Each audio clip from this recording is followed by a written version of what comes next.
오늘 이 말씀을 가지고 같이 말씀을 나누고자 하는 말씀의 제목은 뭐라고요? 응답하시는 하나님. 예. 오늘 우리가 보고자 하는 본문은요, 예루살렘이 함락될 당시부터 그리고 그 이후 몇 년 사이에 발생하였던 사건들과 예언들에 쭉 나열되어 있는 사건 중에 하나예요.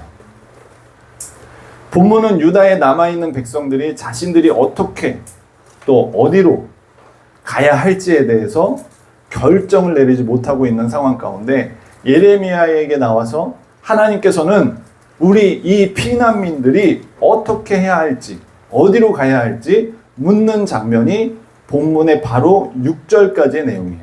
그리고 7절의 내용이 시작되는 거예요. 지금 예레미야에게 나온 사람들은 피난민들입니다. 난민들. 우리 시리아 난민들 이런 말 많이 하죠. 그런 것처럼 여기는 이스라엘 난민들이에요. 피난민들. 더 이상 나라가 있지 않는 상태. 없어진 상태. 나라가 없어요. 그래서 어디로 가야 할지 하나님의 말씀을, 즉 하나님의 인도함을 받고자 예레미야에게 기도를 요청한 거예요. 그리고 하나님의 말씀에 대해서 절대적으로 따르겠다라고 다짐을 합니다. 지금 남은 사람들은, 특별히 이 피난민들은 아마도 유다의 멸망으로 하나님의 징계를 통해서 어쩌면 신앙적으로 하나님께 절대적으로 의지하는 모습을 보여주는 것 같아요. 그리고 나서 그 이후의 상황이 바로 오늘 본문의 내용입니다. 여러분, 오늘 본문을 통해서 하나님께서 응답하시는 모습을 보게 될 겁니다. 여러분들도 하나님이 응답하시는 경험이 있기를 원하십니까? 네. 응답하시는 하나님을 경험하시길 원하십니까? 네. 여러분의 요청이나 기도에 응답하시는 하나님을 경험하려면 우리는 어떻게 해야 되는가? 응답하시는 하나님, 그 하나님을 경험하려면 첫째로 우리는 기다릴 줄 알아야 돼요. 오늘 본절 7절을 보시면 뭐라고 되었어요? 10일 후에. 10일 후에 여호와의 말씀이 예레미야에게 임했다고 합니다. 여러분, 드디어 하나님께서 이스라엘 이 난민들에게, 피난민들에게 응답하셨습니다. 여러분, 그런데 시간이 얼마나 걸렸다고 말합니까? 며칠이 걸렸다고 말해요? 10일이라는 시간이 걸렸다고 합니다. 그런데 우리가 성경을 보면 하나님께서 기도에 대해서 때로는 바로 즉각 응답하시는 것을 보기도 합니다. 엘리야가 바알의 선지자들과 850대 1로 싸울 때 하나님 불 내려주십시오 하니까 대번에 바로 불을 내려주셨잖아요. 그러니까 하나님께서는 때로는 바로 즉각 응답하실 때가 있다는 거예요. 저희 아내도 하나님 요즘에 족발이 생각나요 그랬더니 그 주에 바로 하나님 응답하셔서 족발을 보내주신 적이 있어요. 그러나 또 다른 예로는 아브라함에게 하나님께서 밤에 일어나게 해주신 다음에, 야, 하늘을 보아라. 별을 셀 수 있겠느냐? 자, 저 바닷가의 모래를 보아라. 모래를 셀 수 있겠느냐? 너희 자손이 이렇게 창대하게 되리라. 번성하리라. 하나님께서 응답해 주셨어요. 그런데 아브라함은 그 응답을 경험했어요? 아브라함 세대가 아니라 보지도 못하고 죽었는데 얼마 후에? 400년 후에. 400년이란 시간이 지난 시점에서야 그 응답이 실체가 된 거예요. 하나님께서는 때로는 즉각적으로 응답하실 때가 있지만 때로는 하나님께서 시간을 두고 응답하실 때가 있다는 거예요. 하나님께서는 반드시 하나님을 찾는 사람들, 하나님께 기도하는 자들에게 응답해 주십니다. 할렐루야. 그러나 but 그 때와 시간은 하나님께 달려있는 거예요. 하나님께서는 반드시 응답해 주시는데 그 응답을 들을 때까지의 시간은 각자의 시간에 따라 다 다른 거예요. 어떤 사람에게는 바로 응답해 주시고, 어떤 사람에게는 며칠 뒤에 응답해 주시고, 어떤 사람에게는 몇 년이 걸쳐서 지나서야 응답해 주시고, 어떤 사람에게는 그 세대가 아니라 그 다음 세대. 오늘 금방 말씀드렸던 것처럼 아브라함의 그 응답은 몇 년 후에? 400년 후에 실체가 되는 일들도 있다는 거예요. 그렇다면 오늘 본문에서 피난민들에게 10일이라는 시간이 걸렸습니다. 여러분 10일이라는 시간이 피난민들에게는 여유로운 시간이었을까요? 아니면 하루하루가 피가 마르는 시간이었을까요? 아마도 하루하루가 아주 피가 마르는 시간이었을 거예요. 어디로 가야만 살 수 있는지에 대한 두려움과 불안함으로 하루하루 시간이 영원히 오지 않을 것 같은 그 하루하루의 시간이 엄청 긴 시간으로 느껴졌을 거라는 거예요. 여러분, 시간은요 되게 신기해요. 시간이요 어떤 상황에서는 시간이 손살같이 지나가고 어떤 상황에서는 시간이 더럽게 안 지나가. 이 시간이라는 게 상대적이에요. 힘겹고 어렵고 슬픈 시간은 굉장히 더디 지나가는 것처럼 느껴져요. 특별히 우리 군대 갔다 온 대환 형제는 이등병의 시간은 어떻습니까? 오. 하루가 천년 같아요. 오. 언제 2개 달지 짝대기? 오. 억겁의 시간 같아 진짜. 오지 않을 시간 같다는 말이에요. 진짜 하루가 엄청 더디어요. 그런데요 시험 보는 날짜는 쏜살같이 달라와요. 분명히 한 달 후라고 그랬는데 내일 같아. 벌써 내일이야. 바로 내일이야. 시험 보는 건 진짜 빨리 오네. 또 휴가도 쏜살같이 지나가. 3박 4일 시작했나 싶었는데 벌써 마지막 날이야. 그렇죠. 이렇듯 시간이라는 것은요 상대적으로 우리의 마음의 상태와 관련이 지극히 있다는 거예요. 우리의 마음의 상태에 따라서 시간이 빨리도 가고 또 시간이 느리게도 가는 것처럼 느껴진다는 거예요. 오늘 이스라엘 피난민들은 그렇게 기다렸습니다. 기도 요청을 하고 나서 하나님의 응답이 올 때까지 기다렸습니다. 우리가 하나님의 응답을 기다려야 하는 것은 하나님의 뜻이 무엇인지 알기 위해서 기다리는 거 아니겠어요? 내가 요청드린 것이 정말 하나님이 허락하시는 것인지, 내가 요청드린 거에 대해서 하나님이 노하실지, 하나님의 뜻을 알고자. 그런데 우리는 대부분 기도할 때 내 바람과 소망과 희망을 아래이고 그렇게 되기를 막 관철을 시키면서 진짜 노조가 막 회사에게 막 관철되도록 내 의사를, 내 의지를 관철시키기 위해서 발버둥치고 몸부림치는 것처럼 우리도 때로는 하나님 앞에 그렇게 농성과 대모를 하는 것처럼 막 부르짖을 때가 있다는 거예요. 근데 기도는 내 뜻을 관철시키는 것이 아니라 하나님의 뜻이 무엇인지 하나님의 계획을 알고 싶은 게 진짜 기도라는 거예요. 특별히 기도할 때의 마음의 자세는 하나님의 인도와 하나님의 지혜가 내가 생각하는 것보다 훨씬 나에게 좋은 방향으로 이끌어 가실 것이라는 믿음을 가지고 기다려야 하는 것이에요. 다시 말해서 하나님께 기도한다는 것은 우리의 말만 막 주구장창 계속 관철시키는 것처럼 말을 하고 기도를 끝마치는 것이 아니라는 겁니다. 하나님께 드리는 우리의 기도와 소망과 소원 등은 과연 나의 욕심인지 아니면 하나님께서 보시기에 합당한지, 그리고 하나님께서 원하시는 것이 무엇이고 하나님의 뜻은 무엇인지, 하나님의 뜻은 어디에 있는지, 그런 것들을 기다리면서 하나님의 응답을 사모하며 기다려야 될 줄 믿습니다. 우리가 하나님의 말씀을 통해서 한 걸음 더 나아가서 하나님의 뜻과 계획이 무엇인지를 찾아야 함을 잊지 말아야 된다는 거예요. 그래서 우리가 말씀을 읽는 거예요. 그런데 때때로 우리는 하나님 앞으로 나아가서 기도하면서 하나님의 뜻을 묻고 하나님의 응답을 기다릴 시간도 갖지 않고 계속적으로 그냥 내기만 해요. 하나님 이거 들어주셔야 돼요. 이거 안 들어주시면 안 됩니다.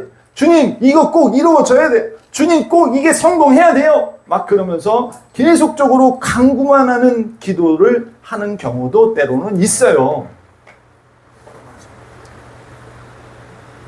물론 하나님께서는 우리가 그렇게 간구하는 것을 들으시는 것을 싫어하지 않으세요.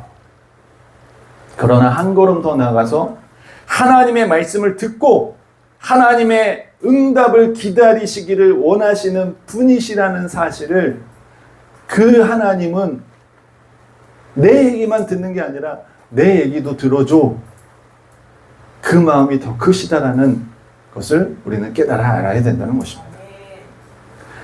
여러분, 하나님의 응답이 임할 때까지 하나님께서 나의 기도에, 나의 부르짖음에 무엇이라고 말씀하시는지 기다릴 줄 아는 저와 여러분이 되시길 주님의 이름으로 축복합니다.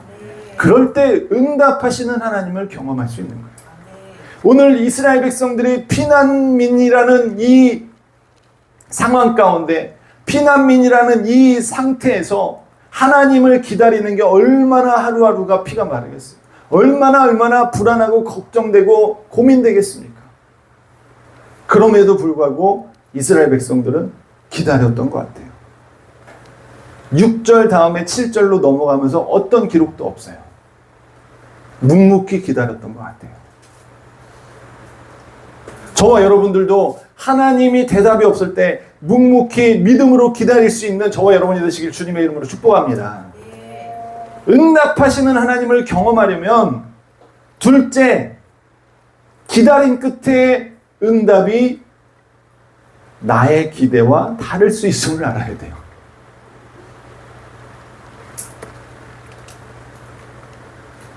내 기대와 다를 수 있다는 거예요. 하나님의 응답이 나의 기대와 나의 소망과 나의 소원과 다를 수 있다는 거예요. 오늘 본문을 보시면 주님께서 예레미야에게 응답하셨다고 해요. 그러면서 10절에서 12절 내용이 뭔지 아십니까? 바벨론을 두려워하거나 무서워하지 말고 이 땅에 살라는 거예요. 할렐루야! 이 땅에 사는 게 두려우세요? 불안하세요? 근데 주님이 이 땅에 살라고 하면 어떡할 거예요? 살아야지. 죽을 수 없으니 살아야지. 지금 바벨론에 의해서 멸망당하였다가 난민으로 살다가 또 이스마엘이라 폭동을 일으키면서 바벨론에게 밑보여서 바벨론에게 해코지 당할까봐, 보복당할까봐 두려운 상황이에요. 그다리아를 총독으로 세워놓고 갔는데 이스마엘이라는 작자가 나타나서 폭동을 일으켜가지고 그달랴를 죽여버리고 끌려가다가 노임을 받고 지금 이러지도 못하고 저러지도 못하는 상황 가운데 있는 상황입니다. 그런데 하나님께서 이 땅에서 계속 머물러 지내라는 거예요. 이스라엘의 남은 자들, 이 피난민들이 기대했던 건 뭘까요? 오 할렐루야, 네 주님 그렇게 하겠습니다 였을까요? 이들이 바랬던 건 뭘까요? 우리가 성경을 읽어봐서 알지만 여러분 앞장 41장 17절 18절을 보시면 피난민들이 소망했던 것이 무엇인지 알 수 있어요. 우리가 42장 1절부터 6절까지 보면 야 성숙해졌다, 하나님의 뜻을 기다릴 줄도 아네. 근데요 41장 17절 18절을 보면 이들은 이미 마음에 정했어. 마음에 정해놓은 게 있어. 17절 18절 한번 볼까요? 애굽으로 가려고 떠나 베들레헴 근처에 있는 게롯 김함에 머물렀으니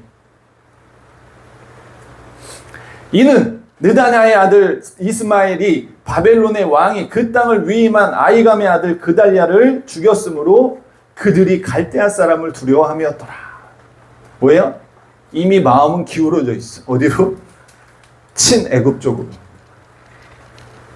이미 마음은 그쪽으로 갔어. 가놓고 뭐 하는 거예요? 하나님께 묻는 거예요.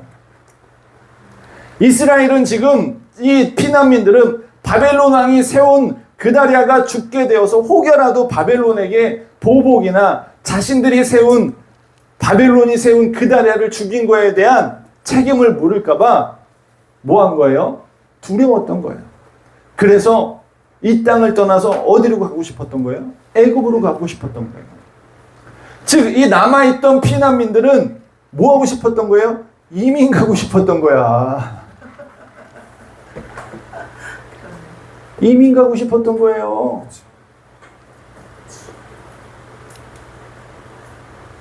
어디로 이민을 가기를 원했습니까? 바로 이집트로, 애굽으로 이민 가기를 원했던 거예요. 여러분 지금 유튜브에 유행하는 유튜브 영상이 있는데 뭔지 아세요? 이민 영상이에요. 이민 가기에 좋은 나라 탑 10, 이민 가기에 좋은 나라 탑 5, 투자로 이민 가는 법, 이런 것들이 굉장히 막 요즘에 유튜브 콘텐츠에 엄청 많이 나와요. 기업들도 아주 광고하느라고 난리예요. 저희는 이런 프로젝트를 가지고 이민을 도와주고 있습니다. 뭐 이런 광고가 넘쳐나요, 넘쳐나. 그리고 또 어떤 유튜브에서는 또 뭐라고 하는지 아세요? 우리나라에 엄청 많은 인원이 이미 빠져나갔대요.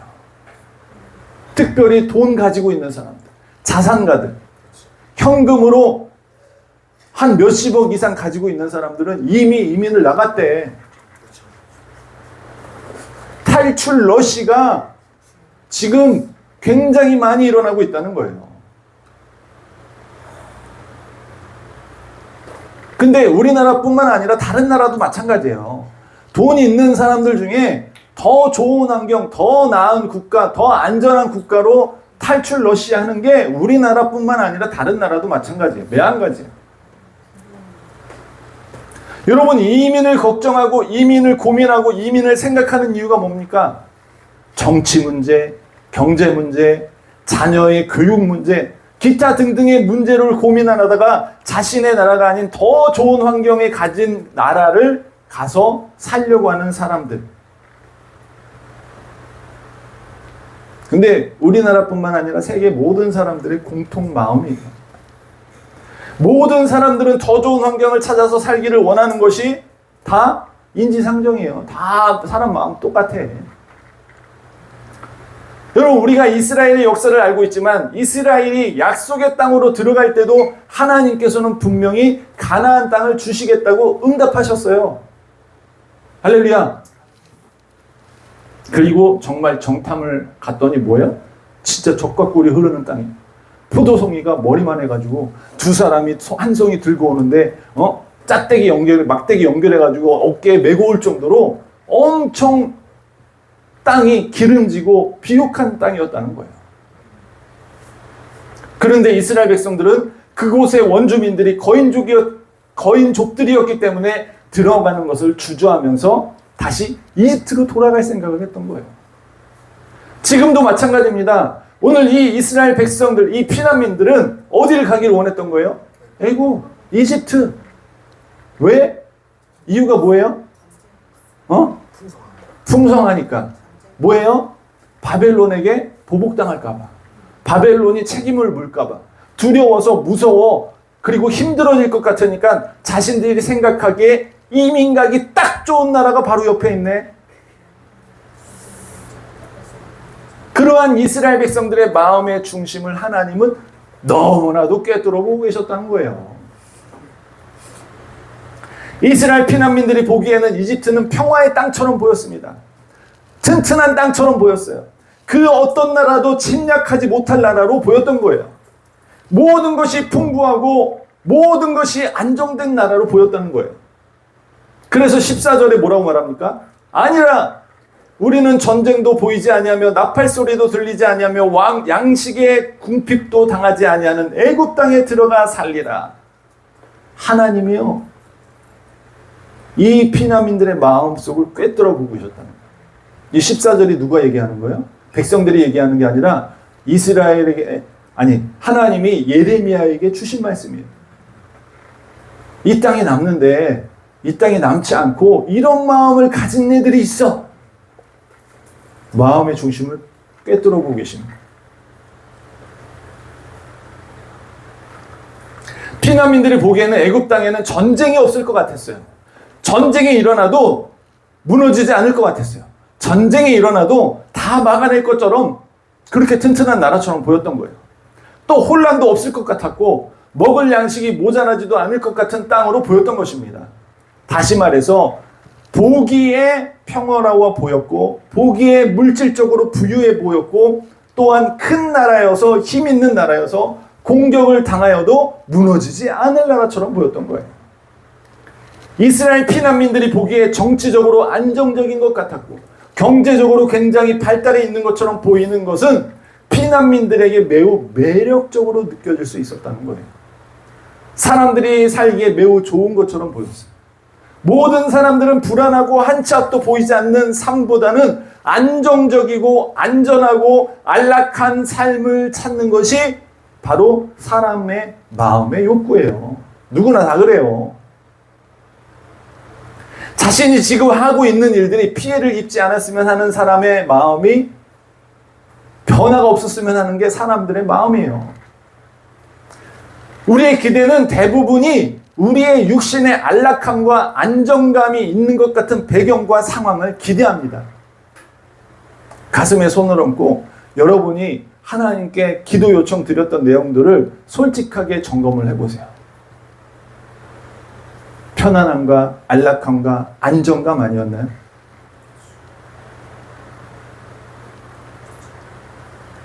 되도록이면 지금의 상황이 바뀌질 않았으면, 되도록이면 지금 이 상황이 정말 더 이상 이제 고만 바뀌었으면 그냥 이대로 쭉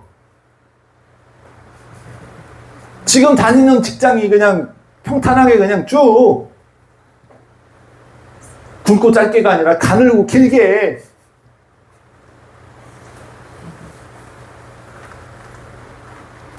그리고 변화해야 된다면 옮겨야 된다면 더 좋은 상황과 환경으로 좀 더 안정적이고 안락한 상황과 환경이 되었으면 하는 것이 사람의 마음 아니겠어요?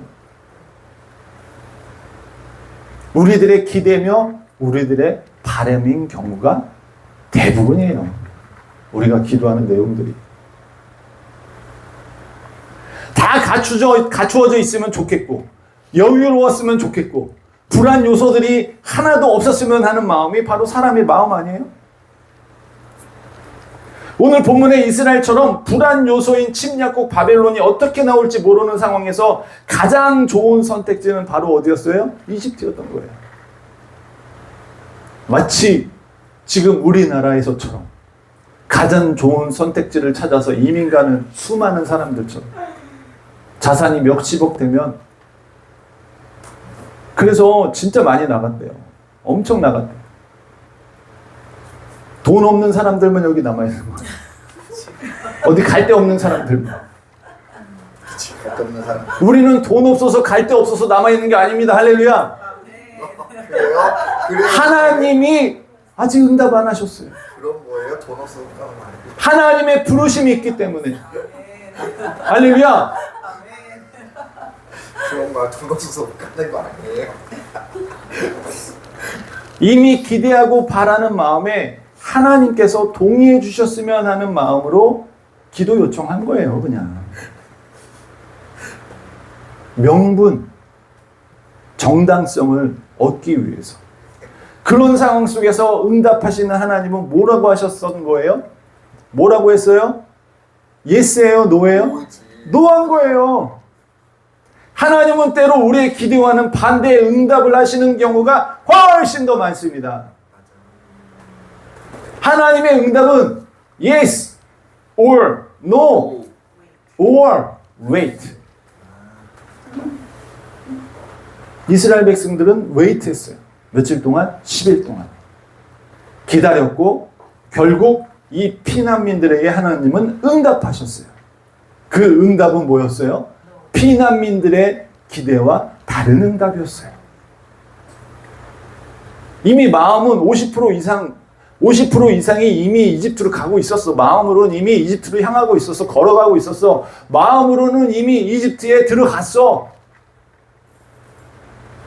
그런데 하나님이 노하니까 이미 마음이 이집트에 들어가 있는데 이집트에서 나오려니 마음이 생겨야 안 생겨요? 안 생기죠. 안 생겨요. 우리의 인생도 마찬가지입니다. 하나님은 말씀을 통해서 우리가 어디로 가야 하는지에 대해서 이야기해 주신다는 거예요. 이사야서 55장 8절에 보면 이는 내 생각이 너희의 생각과 다르다. 내 길은 너희의 길과 다름이니라. 누구의 말이래요? 여호와의 말씀이니라. 여러분, 우리는 바로 코앞에 발등에 불만 보면서 사는 인생과 같아요. 그러나 하나님은 우리의 인생의 먼 곳까지 보시면서 우리의 마음의 중심까지도 아시는 분이십니다. 그래서 우리가 생각하는 것과 때로는 다르게 응답하시는 경우가 훨씬 더 많아요. 응답하시는 하나님은 때때로 우리의 기대와 다른 응답을 주시는 분이심을 잊지 말아야 된다는 거예요. 그것이 하나님의 응답임을 잊지 않는 저와 여러분이 되시길 주님의 이름으로 축복합니다. 이건 하나님의 응답이 아니야. 예스 할 때까지 계속 부르시는 게 아니라 노라고 했으면 깔끔하게 알겠습니다, 주님. 그래서 응답하는 하나님이신데 그 하나님의 응답이 경험하려면 우리는 기다릴 줄도 알고 우리의 기대가 다를 수도 있다는 것을 알아야 되고 결국에는 순종할 때 우리는 하나님의 응답하심을 완전하게 온전하게 경험할 수 있는 거예요. 우리의 기대와는 반대의 응답을 하시는 하나님을 향해서 우리는 어떻게 반응해야 할까요? 어떻게 해야 돼요?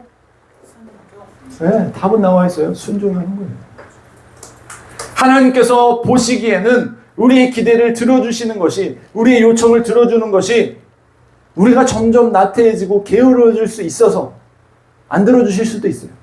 때로는 우리의 기대하고 바라는 것들이 지극히 육신적일 것이기 때문에 안 들어주실 수도 있다는 거예요. 하나님께서는 우리를 연단하시기 위해서, 훈련시키기 위해서 좀 더 미루시는 것일 수도 있다는 거예요. 우리의 기대와 다른 응답을 하실 때가 있다는 것입니다. 그럴 때 우리는 어떻게 해야 된다니까? 순종해야 된다. 왜요? 하나님께서는 우리의 기대와 다르게 응답하시는 경우는 멀리 볼 때 도움이 되지 않기 때문에 우리가 기대하는 응답이 아닌 다른 응답을 주시는 경우가 훨씬 많다는 거예요. 왜 그래요? 우리는 눈앞에 있는 것만 볼 수 있기 때문에. 당장 제가 숨으면 제가 보여요, 안 보여요? 안 보여요. 그러니까 누가 숨어서 나를 해코지 하려고 기다리는 것도 못 보는 게 우리예요.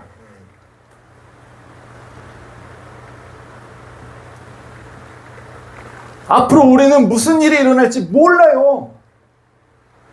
당장 내일이 어떤 일이 터질지 모른단 말이야. 당장 내일이 뭐야? 1시간, 아니 1분, 아니 1초 앞도 못 보는 것이 바로 우리의 인생이에요. 그래서 제가 가끔 자동차 사고 나가가지고 막 그럴 때, 야, 1초만 늦게 지나갔으면 어땠을까? 1초만 좀 머뭇거렸으면 어땠을까? 그 생각을 하는 게 바로 우리네 인생이에요. 우리가 보기에 좋은 것은 우리의 육신적인 눈으로 보기에 좋은 것일 가능성이 훨씬 커요. 내가 기대하고 고대하는 것은 내 육신적인 소욕과 내 육신적인 욕심을 채우려고 하는 기대와 요청일 경우가 훨씬 더 많다는 것입니다. 우리의 육신, 이 육체는 어떻게 해서든지 편해지고 안주하려고 하고 안락한 길을 찾는 데 빠르기 때문이에요. 그것이 설령 죽음의 길이라 할지라도 달콤하고 매력적이고 육신적으로 볼 때 좋으면 그곳으로 걸어가는 것이 바로 우리 사람의 속성이에요. 인간의 속성이에요. 죽을 거 알면서도 걸어 들어가. 그 끝이 뭔지 알면서도 그 달콤함을 이기지 못하고 취하는 게 바로 인간들이에요. 이사야서 59장 7절에 이렇게 말하고 있습니다. 그 발은 행악하기에 빠르고 무죄한 피를 흘리기에 신속하며 그 생각은 악한 생각이라. 황폐와 파멸이 그 길에 있으며. 누구 얘기하는 거예요? 이스라엘 얘기한 거예요. 이스라엘이, 하나님을 믿는 백성이 이 정도로 타락하면 안 믿는 우리는 오죽하겠어요? 안 믿는 사람들이 오죽하겠습니까?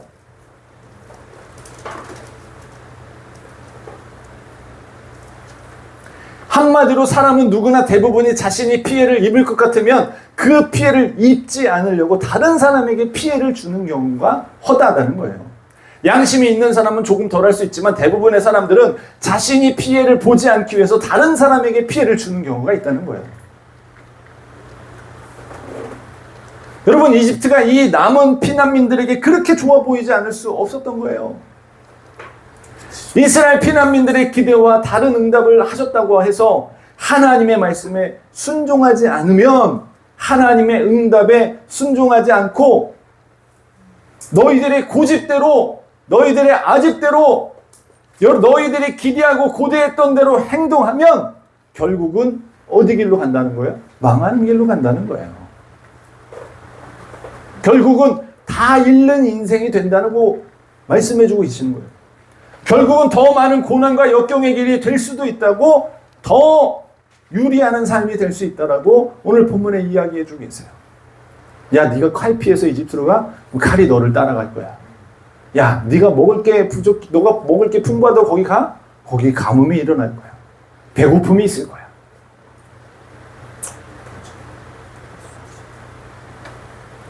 마치 이스라엘의 광야 1세대들이 광야에 유배되어서 뺑뺑이 인생을 살다가 광야에서 죽은 것처럼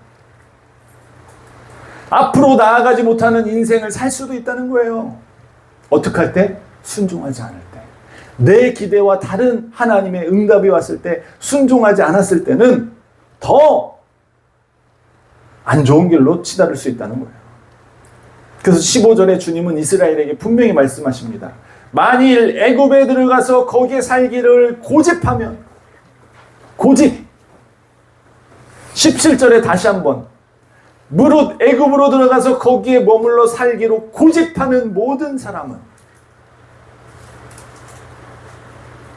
하나님이 고집이라고 여깁니다.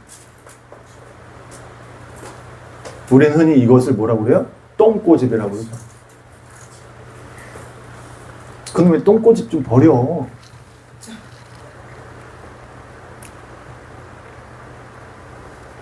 하나님께서는 고집하면서 그 길로 쭉 가면 멸망할 것이다 라고 얘기해 주세요.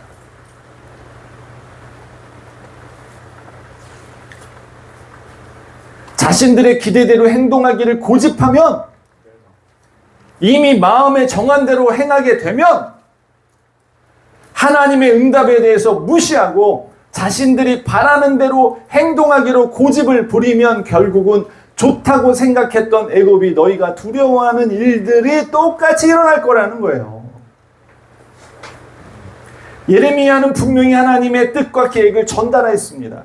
남은 자들, 이 피난민들은 하나님께서 힘들고 어렵지만 하나님께서 지켜주실 것이라는 하나님의 응답을 주셨어요. 뭐하면? 남으면. 너희가 기대했던 대로 이집트로 가는 것이 좋은 게 아니라 이 땅, 척박하고 황폐화되고 바벨론에게 완전히 무너져서 허물어져서 아무것도 없는 것 같은 이 땅에 남으면 내가 너와 함께 해주겠다는 거예요. 여러분, 하나님은 우리에게 탄탄대로를 약속하시지 않으십니다. 하나님 믿으면, 예수 그리스도 믿으면 구원에 이른다고 했지 너희에게 탄탄대로가 열리진 않아요. 않을 수 있어요. 고속도로처럼 뻥뻥 뚫리지 않을 수 있다는 거예요. 우리가 흔히 종교를 갖는 이유가 뭐예요? 내 인생이 뻥뻥 뚫렸으면, 내 인생이 탄탄대로 고속도로처럼 뻥뻥 뚫려가지고 쭉쭉 나갔으면 좋겠다라는 게 대부분이 종교를 갖는 사람들의 마음이에요. 근데 하나님도 똑같이 생각하면 안 된다라는 거예요. 하나님께서는 우리에게 탄탄대로를 약속해 주시지 않았어요. 하나님은 우리에게 구원을 약속해 주셨어요. 하나님께서는 때로는 죽음의 음침한 골짜기로 인도하시기도 합니다. 하나님은 우리에게 좋은 길만을 약속하시지 않으셨다는 거예요. 하나님께서 약속해 주신 건 뭐예요? 내가 함께 해주겠다라는 거예요. 그러나 이스라엘은 지금 남아서 살아갈 것이 막막했던 것 같아요. 바벨론에 의해서 땅들이 회파되고 성전도 유린당하고 삶의 터전들은 다 허물어진 상황. 남아서 살아가야 할 일들이 막막한 거예요. 우리가 흔히 잘 다니던 직장이 회사가 망하게 되면 막막하다는 순간, 아, 나를 받아주는 회사가 있을까 막 하면서 막막하잖아요. 마찬가지야. 오늘 이 피난민들도 나라를 잃었고 좀 살만했는데 이스마일이라는 작자가 나타나가지고 폭동을 일으켜가지고 그달랴를 쳐 죽여가지고 또 막막한 상황이 돼버린 거예요. 어렵게 살아가야 하는데 더 어려운 상황으로 바뀌는 모습을 보면서 더 이상 희망이 보이지 않는 것처럼 느껴졌을 수도 있다는 것입니다. 그래서 이들은 다른 곳으로 눈길을 돌릴 수밖에 없었던 거죠. 희망이 안 보이니까. 그러나 하나님의 응답은 분명했습니다. 남으라는 거예요. 하나님은 분명히 남으라고 했습니다. 그러나 이스라엘은 끝내 고집을 부립니다. 자신들의 바램대로 밀고 나갑니다. 여러분 43장 2절을 넘어가면 뭐라고 하는지 아세요? 호사야의 아들 아사랴가 가레아의 아들 요하난과 모든 오만한 자가 예레미야에게 말하기를 내가 거짓을 말하는도다. 우리 하나님 여호와께서는 너희는 애굽에 살려고 그리로 가지 말라고 너를 보내어 말하게 하지 아니하셨느니라. 뭐예요? 하나님의 응답을 거부해요. 리젝해요. 결국에 가서는 하나님의 응답을 주고 있는 예레미야를 뭐라고 말해요? 거짓말하는 자로 매도해버리는 상황까지 이르게 된 거예요. 이건 뭐예요? 처음부터 이미 마음에 정해놓은 바대로 행동하겠다는 것입니다. 고집 부리겠다는 거예요. 자신이 원하는 대로 하고 싶은 대로 오히려 하나님의 사람을 매도하면서까지 자신들의 일들을 관철시키는 거예요. 하나님의 응답을 들어준 예레미야를 거짓말쟁이로 평마하면서 자신들의 고집을 꺾지 않는 모습을 보여준다는 거예요. 여러분, 우리는 과연 날까요? 나는 안 그런 것 같아요. 이스라엘 백성과 같지 않은 나라고 생각하십니까? 자신이 다 정해놓고 마음에는 이미 이집트에 들어가 있는 상황에서 하나님께 응답을 구한답시고 마음에는 이미 저거 결정해놓고 하나님의 응답을 구한답시고 마음에는 이미 저 마음이 가 있는데 하나님께서 응답하시는 게대로 따르겠나이다. 응답을 줬어. 야, 그거 아닌 것 같아. 근데 아니에요. 제 상황과 환경이 아니에요. 그러면서 우리도 이스라엘과 똑같은 반응을 하는 경우가 너무나도 많다는 거예요. 이미 마음에 정해놓고 괜히 믿음 있는 척, 괜히 신앙에 연륜이 있는 척, 이미 마음 정해놓고 3일 금식 기도해. 이미 마음 정해놓고 결국에 가서 이 이스라엘 백성들은 자신이 정해놓은 대로 하면서 정당화하려는 모습이 어쩌면 그리 나랑 똑같은지. 여러분, 하나님께서는 반드시 응답하세요. 반드시 응답할 때 우리는 하나님의 응답을 반드시 기다려야 됩니다. 그러나 그 응답이 내 기도와 다르다면 그걸 인정하고 결국에는 어떻게 해야 돼요? 순종해야만 뺑뺑이를 안 돌아요. 그 길이 가시밭길이라 하더라도 그 길이 내가 더 험난하고 험준한 길로 내가 더 연단받고 내가 더 고통스러운 길이라 할지라도 하나님이 그래 그 길이야 라고 했을 때 걸어갈 수 있어야 되는 거예요. 그 길이 믿음의 길이에요. 그 길이 예수 그리스도의 길이에요. 예수님께서 피하셨나요? 아니요. 아버지의 뜻이다라고 하니까 맞아요. 묵묵히 가시잖아요. 십자가의 길을 묵묵히 가셨어요. 여러분, 이 시대를 살아가는 우리 성도 여러분, 이 나라의 희망이 없어 보입니까? 이 나라가 점점 더 안 좋아지는 것 같아요. 경제를 얘기하는 사람들은 뭐 30년, 일본이 잃어버린 30년이라는데 우리는 막 3년, 5년 안에 그거를 맞먹을 정도로 뒤로 갈 것 같아요 라는 이런 말을 서슴없이 말하는 지금 이 시국에 우리는 어떻게 해야 됩니까? 우리는 어디로 가야 됩니까? 우리도 베트남처럼 보트피플이 돼야 됩니까? 아니면 우리는 믿음을 따라서 믿음의 나라로 가야 됩니까? 여러분, 하나님의 응답은 뭔 것 같아요? 이 나라를 위해서 이 나라가 여기까지 오기에 우리가 지난번에 징비록이라는 임진왜란 때 유성룡이 기록해 놓은 역사적인 책을 봐도 그 믿지 않는 유성룡이 임진왜란 당시에 조선일 때 뭐라고 말합니까? 이 나라는 뭔지 모르는 하늘이 돕는 손길이 있는 것 같다. 결론이 그거야. 이 나라는 없어져도 단번에 정말로 일본에게 완전히 무너지거나 중국에게 완전히 무너져도 이상하지 않은 나라인데 정치는 썩었고 당파 싸움과 이익과 기득권들이 그 배만 불리려는 하는 그런 상황 가운데 민초들은 고통과 고난 속에서 힘겨움 속에서 대가를 지불하면서 살아가는 이 상황 가운데 이 임진왜란을 통해서 이 나라는 벌써 무너져도 무너졌어야 되는데 하늘이 도왔다. 이 말밖에 할 수 없다는 거예요. 그 기록하는 유성룡이. 여러분 우리나라도 지금 코리안 패싱 2 이런저런 말이 많고 썰이 많고 이런저런 이야기를 많이 하지만 우리 믿는 사람들은 뭐 해야 되는 거예요? 하나님이 음성을 들어야 돼요. 하나님의 응답을 들어야 됩니다. 이 땅에서 이 나라에서 내가 하나님 뭘 하기를 원하십니까? 하나님 그냥 내 일상을 열심히 살라고 한다면 열심히 살아내야 되는 거예요. 할렐루야. 그 상황이 안 좋아진다 하더라도 하나님이 응답 없으면 뭐 해야 돼요? 열심히 그냥 살아내야 되는 거예요. 우리나라 6.25가 지나서 우리 할머니 세대들이 그렇게 묵묵히 척박한 땅에서 이 나라를 읽었던 것처럼 우리도 지켜내야 되지 않겠습니까? 그때 당시에도 돈 있는 사람들은 나갔겠죠. 그러나 대부분의 사람들, 특별히 이 땅에 부르심이 있다라고 생각한 믿음의 사람들이 기도하면서 하나님 이 나라가 다시 하나님의 손에 붙들리길 바랍니다라는 그런 마음으로 6.25를 지나서 이 땅을 이렇게 발전시켜 왔지 않았겠습니까? 굶주리면서 보리끼 고개를 넘어가면서 먹을 거 없어서 칡뿌리를 캐 먹으면서 이 땅을 위해서 눈물 뿌려 지켜낸 사람들, 지켜낸 분들, 우리도 마찬가지예요.